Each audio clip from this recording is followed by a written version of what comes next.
Hey guys, it's a lovely day out today, and today we're going to be going over how to save time when you're detailing. You might think it starts at the car, but no, we're actually going to start at a piece of paper, so let's get to it. So to start, I write down step by step like what I do for my process. So let's say I'm just doing an exterior wash and I feel like I'm taking too much time doing that. And you can get as detailed as you want with this.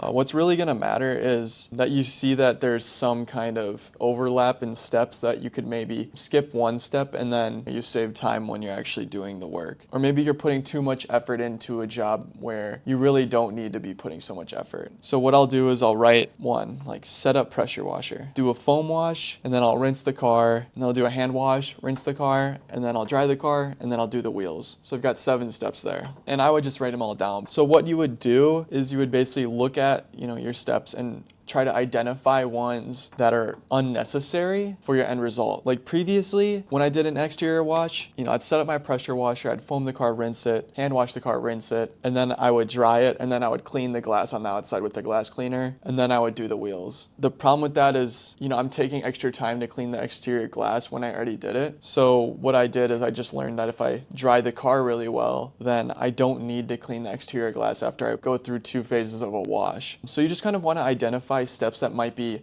useless or maybe steps that are repeated. Like for example, since I rinse it twice, maybe I could consider foaming the car and then agitating the foam instead of doing a separate hand wash, because that could save me 2 steps, right? And then the time I'm taking for each car is going to be a lot less. So you want to look at your processes in detail and really think about it rather than just trying out different things. And you can test if your methods are going to be successful before you actually do it on a customer's car and potentially do a poor job. There's a lot of thought that goes into it, but it's really going to pay off in the long run in terms of improving your business's outlook by basically saying hey, I can do this in less time with the same results. So that's, a bonus. This is going to come into play a lot with the interior, especially. You need to think about where dirt falls and how you can just use the fact that maybe you don't vacuum until the end to your advantage. Or instead of maybe vacuuming the seats, maybe you could just wipe them down really well in the crevices and push all the dirt onto the rugs and then vacuum them up. But just thinking of that, you're going to save a lot of time versus just being like, okay, I've got to do this step and then I've got to do this step and then, oh no, I got to do this again. For example, I used to vacuum basically twice. I did a vacuum at the start and then I had to get in the car to do the center console and then I'd vacuum again. And that was kind of a flaw in my way of thinking. So I just decided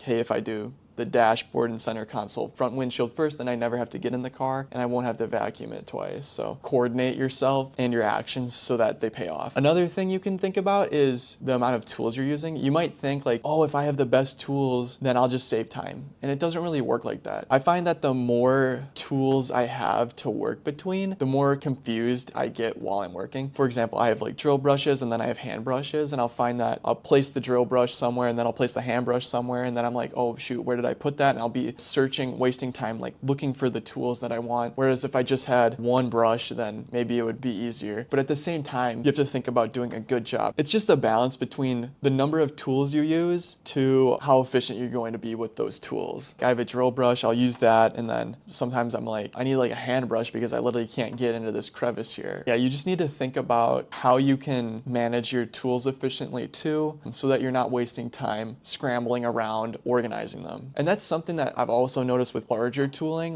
between my pressure washer, my air compressor, my extractor, my vacuum, put them in the driveway and set them up there. But if I had a van, what I could do is I could just set them up inside of the van all ready to go, and I only have to take the hose out. And that means there's a lot less clutter going on. I'll have more space to work, and I'd be a lot happier with the amount of time I'm spending because I don't have to unload and reload every single time. So identifying what could add value to your business and what could add value to your time. Guys, I hope you understand how important this is. Improving and documenting your processes in the long run is gonna help you to bring on new employees. You're also going to be more efficient with your chemical use, save you time and money because you're gonna spend less time doing it. Take the time up front. It's not like it's gonna be a heavy cost to you to actually improve your processes. It'll actually only benefit you. The value is certainly there, and I hope you see it too. And I hope maybe I taught you a little something today.